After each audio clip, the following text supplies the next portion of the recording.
Welcome to the Matt Phillips Podcast. I am Matt Phillips, your sales leadership coach, mental toughness expert, and founder of Matt Phillips Coaching. We help sales managers and leaders make more money, save time, and become kick-ass leaders of their sales teams. And that's what we're here to talk about on this podcast. We are here to give you the tools and tactics to build a well-oiled sales machine and teach you the mental toughness skills so you can show up confident, focused, emotionally in control, and ready to energize your team. It's time to talk sales leadership and mental toughness. Let's get into today's episode.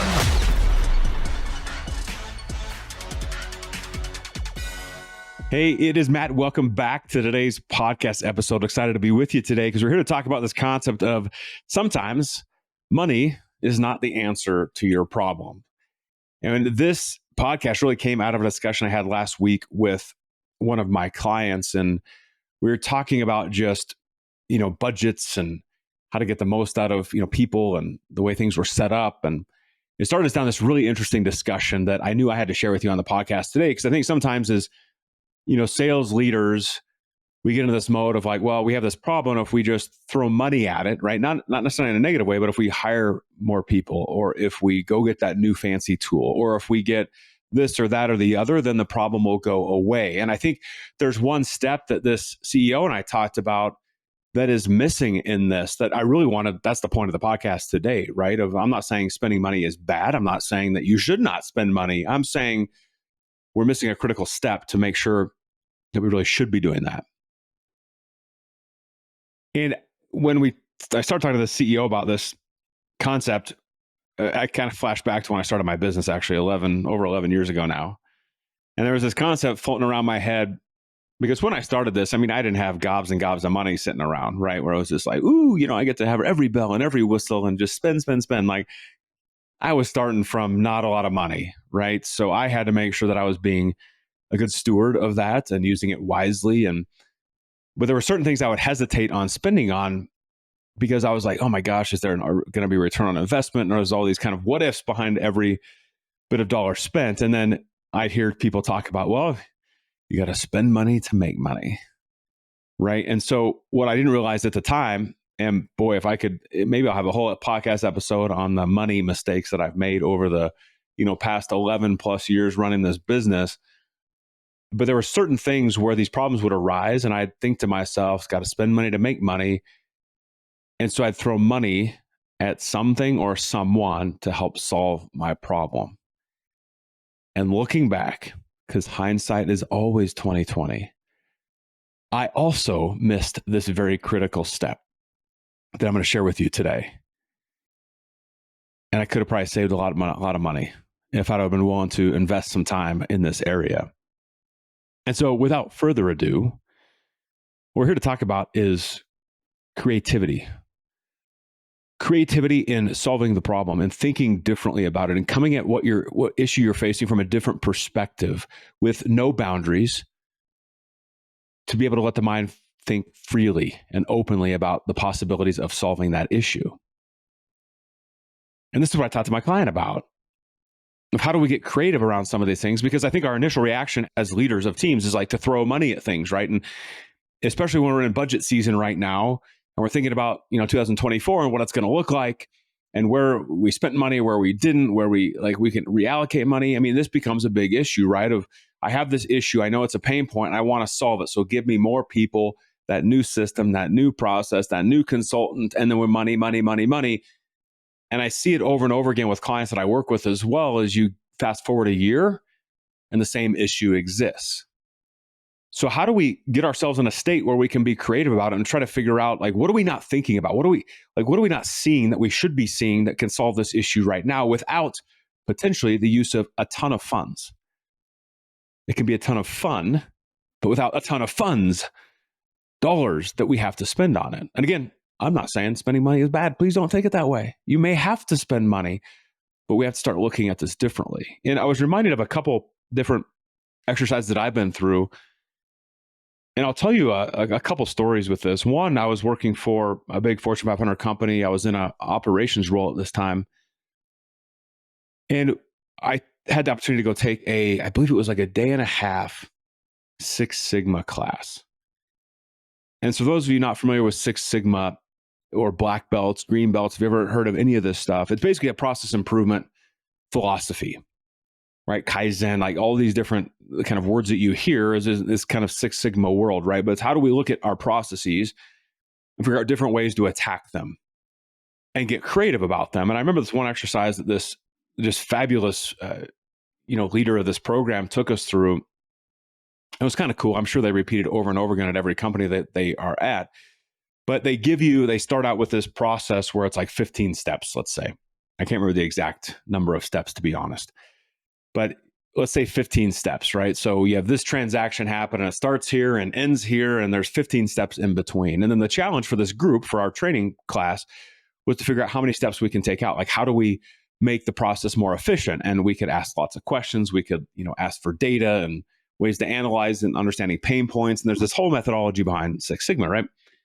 But that was our challenge. How do we take out these steps? We've got to make it more efficient, right? And we were having, I think the scenario was that we're having budget issues. So we can't necessarily, keep all these people. So just how do we make it a little bit more efficient? And so, of course, as a group, we went out and set it. I think our first stab, we got down to like 10 steps. We took out 5 steps.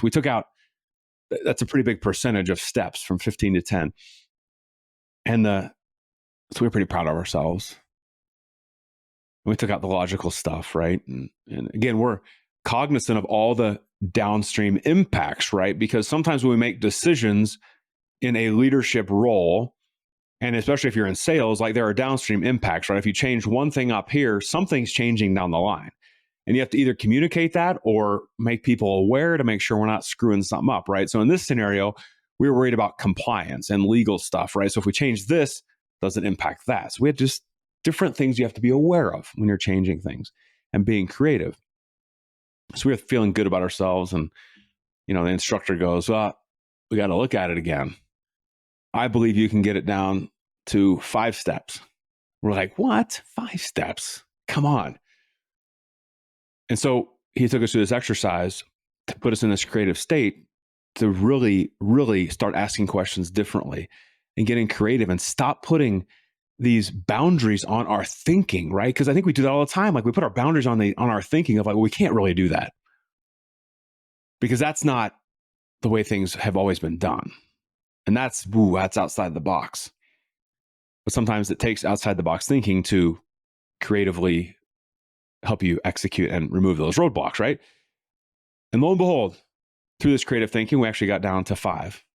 And now we're feeling really good about ourselves, right? From 15 steps to 5, we're like, ooh, we are pretty good, right? We are good at what we do. And then he said, I think you can get down to 3 steps. And he challenged us even more. And to think outside the box even further, right? Again, I think business and leadership sometimes tells us that we have to play within certain constraints.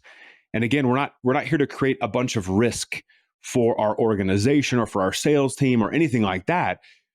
But it's how do we creatively approach things? And lo and behold, we got it down to 3. And that was the entire goal of the exercise. It wasn't 15 steps, it was 3. And it actually decreased risk. It actually made the process more seamless. It actually put people in the right seats so they didn't have to worry about these silly things that they really shouldn't be doing in the first place. And the process was actually more effective having 3 steps instead of 15. Pretty incredible, right? But it got me in this state of like creativity. How do we think differently? How do we whiteboard this? How do we do all this stuff? I mean, we had sticky notes flying around all over the room. I mean, we were trying different things. We were asking all sorts of different questions. Again, unlimited thinking. No limitation on it. Unlimited thinking. Ask no question is dumb. Ask the dumb question or what you think is dumb because it's probably a really good question. Hey, everyone. Wanted to take a quick break from the podcast to tell you about a new cheat sheet that is available for you. Now, one thing we believe is that if you're going to be the most effective sales leader possible, you have to know your numbers. And there are all sorts of metrics that we can track, that we should track, that sometimes we feel like we should be tracking. And that's why we put together the sales metrics cheat sheet. It is a list of all the metrics that you should consider, ultimately taking that list and boiling it down to the key metrics that will make sure you are staying on track and give you indications when you are off, not only from a sales perspective, but from a leadership perspective as well. Head on over to mattphillipscoaching.com/metrics. Download that cheat sheet today so that you are that leader that knows their numbers inside and out. Now, back to the podcast. It was pretty incredible. I love sharing the story that this individual named Julius, who I've gotten to know over the years, we ran a program at his organization where he was the head of HR for a while. And so I got to know him, and we hit it off right away, because when I lived over in Switzerland, after those 3 years that I was doing my Ernst & Young days, my client was UBS. And so one of the biggest banks in the world. And Julius worked for years and years and years and years in New York for UBS. And so we just had that instant connection, right? Of just, again, I didn't work for UBS. They were a client, but I mean, we just had all this stuff in common. So we've hit it off. And Julius was actually sharing a story with me. He's in the human resources area. His specialty is learning and development, right? So bringing in leadership programs like what we do and all these sorts of stuff. And he was sharing a story with me. It was back in 2008 when kind of the mortgages were not doing so well here in the United States. And his boss actually came to him and said, "Hey, by the way, you know those whatever that budget you had for learning and development? Well, take that number and subtract off every single dollar in that budget, and that's what you have for budget for next year. So 0. You have nothing. So you have a job, you're fine, it's all good, but we have no budget to do learning and development this year because the bank's just having some trouble, as if a lot of financial institutions were at that point, right? So just watching their dollars, being good stewards." And Julius shared a story with me, and he goes, "What do you do at that point? Like, they come to you and say that you have no money?" And he said, "That's when I knew I had to get super creative." And so he started doing research and trying to think outside the box and figure out what could he do to develop the leaders in the organization with no money. And as he did his research and kind of took his thinking to the next level, what he discovered was that UBS at the time, they may still do this, I'm not really sure, but they sponsored a number of organizations, right? But one was like the Boston Philharmonic, the other one was a sailing team. And what he decided to do is reach out to these two organizations and say, "Hey, we sponsor you. We spent a lot of money with you. And what I'd like to ask is that you allow us to come in and have your captain, conductor talk to the teams about leadership." And these organizations, this conductor, this captain, all that stuff, were like, "Oh my gosh, yes, absolutely yes." And so in a matter of, it was a lot of work to get to that point, but Julius was able to set up live trainings with these individuals where, like, the conductor of the Boston Philharmonic came in and talked about leadership, how he conducts the orchestra, right? That captain was able to talk about how they work as a team on the boat to make sure that they're successful in the race and that they're finishing 1, 2, or 3, like they're top in their class. It was fascinating. Julius went on to tell me that year he won a number of awards for the programs that he ran. And he said what's fascinating looking back now is he did that with $0, no budget. And that's because he had to think creatively. And I love telling that story about Julius because when pushed, he rose to the occasion, and he made a decision that he didn't have to rely on a dollar to make him successful and to think outside the box and to leverage the assets and tools and resources that we have around us. And that's the challenging I want to set forth for you is how can you be more creative in the way you think, in the way you approach, getting into different prospects or closing a deal or opening up a new channel or maximizing your wallet share in a certain area or in an industry. What questions are you not asking? What creative thinking are you not doing that you need to be doing, right? Or questions you need to be asking to think outside the box, because oftentimes the dollar is a distraction. And that's the easy road or perceived easy road when the creative way is just right there in front of us if we choose to actually ask the questions, to sit down and put our thinking caps on and just dream a little bit.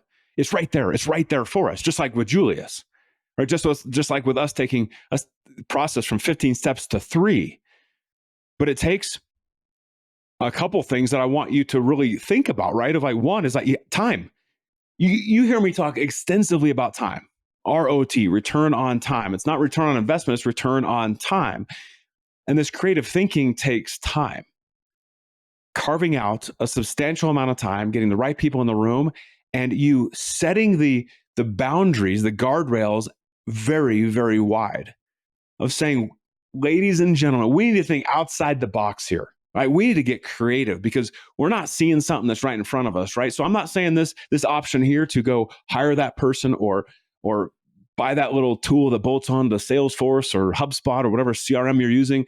I'm not saying that's off the table, but I'm saying, how do we creatively attack this to figure out how to grow sales, grow the pipeline, do whatever, develop our people. I don't know what you're trying to solve, but it's carving out a substantial amount of time.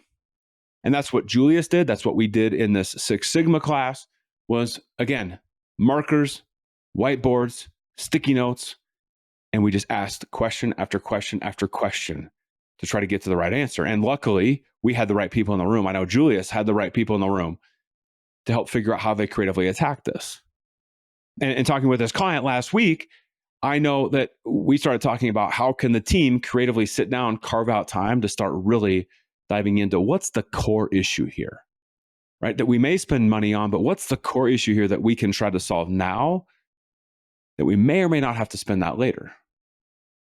Now, just because I grew up in the accounting world and audit world and before switching to business development and all that sort of stuff, like this is not, Mr. Accountant Matt coming at you and being like, oh, better make sure your budget's right and, save money going into 24. Like that's not what this is about at all. What I'm trying to challenge you on is that you may have the answer right there. And just part of this creative thinking process is something that I believe you can apply to everything, right? It's hiring, it's firing, it's process improvement, it's tools that you want to add, it's blowing up the sales pipeline, it's looking for new prospects, it's figuring out how to use centers of influence, how to gauge referrals, like all these sorts of things. Every part of your process and everything that you do can be influenced by this creative thinking. Everything, right? There's little things and tricks that you pick up along the way, right? So even, for example, we talk marketing, right? So if you're in sales, marketing is a key component of sales, right? You want to market yourself, put yourself out there. Well, I market myself, right? Part of this podcast is me marketing myself. I'm creating exposure, influence. You're getting to know me, how I think, how I act. And, eventually, if you like what I say, if you like the way I think, then perhaps you'll sign up for one of my programs or we'll do coaching together, right? That's the end goal. I mean, I guess I could sugarcoat that for you, but that's reality, right? That's the business that you're in, of how do you create the opportunities and just build that relationship with people. That's the reality. And so how do we do that? Now, when I'm marketing, like this is a piece of the marketing tool, I'm going to be honest with you. There's sometimes I think to myself, because we have the podcast, right? And then we do all the LinkedIn posting. And through the LinkedIn posting, we do pictures, we do videos, we do all the stuff. Same thing with Facebook, Instagram, all these different platforms. And sometimes I get overwhelmed by the potential amount of content that we need to put out to create exposure to get people to join our team and to buy our products, until we start getting a little creative about it. So, for example, why don't I ever take a podcast and use a snippet of it for a video on LinkedIn or Facebook? Why don't I use that find a picture that is related to that topic for the week and post that on Facebook and LinkedIn? Right? So it's thinking outside the box, which maybe that seems logical to you, but for me, being in it, sometimes I can't even see that. So I need outside perspective to be like, oh, no, Matt, I know it's a lot of content. It feels like a lot of content you have to create, but what if we do this? And then I ask myself, does that achieve the goal? And 99.9% of the time, yes, it achieves the goal. And that's the process we follow. But again, it takes that step back to get creative about all these different things. When you're hiring people, how creative are you being at going to attract the individuals that you want to hire? Right? Oftentimes we rely on job boards or recruiters or stuff like that. And there's probably a more creative option that you could be attacking. When we talk about getting to prospects, right? When coaching our people to get, open more doors and do this and that. And, often our answer is, well, let's send a cold email blast out to people. And I'm not saying that's a bad thing. I'm just saying there might be more creative, more effective way to go about this. But it's you tapping into that creative space. One of the cool exercises we did at the mastermind group that I'm part of for my business, and we go away 3 times a year, and one of the actually mastermind members did this presentation for us around creativity and how to put yourself in a state to get ready to be creative. And he had us come up with a list of different things we could do with a paperclip. And then what ended up happening is we all came up with our numbers, right? And, some people were really good, some people were really bad, and or I guess it's all relative, good or bad, whatever. But we came up with our number. And then he said, well, I think there's some more ways, but let me give you some prompts. And so he gave us some prompts, which then triggered our brain to be more creative. Basically, he asked us questions. And then we're like, ooh, you could do this, this, and this with it. Then he'd say, well, what about this? And we'd be like, ooh, you could do this, this, and this. And all of a sudden our list grew and grew and grew and grew because he was giving us those prompts, asking the questions to put us in that state of creativity. That's the power of questions and thinking outside the box. So I remember my list went from about 10 things you could do with a paperclip that I could think of during about 30 seconds to like quadruple that by the prompts and questions he asked. It was pretty amazing. But he put us in the state of like, nothing is wrong. Nothing is dumb.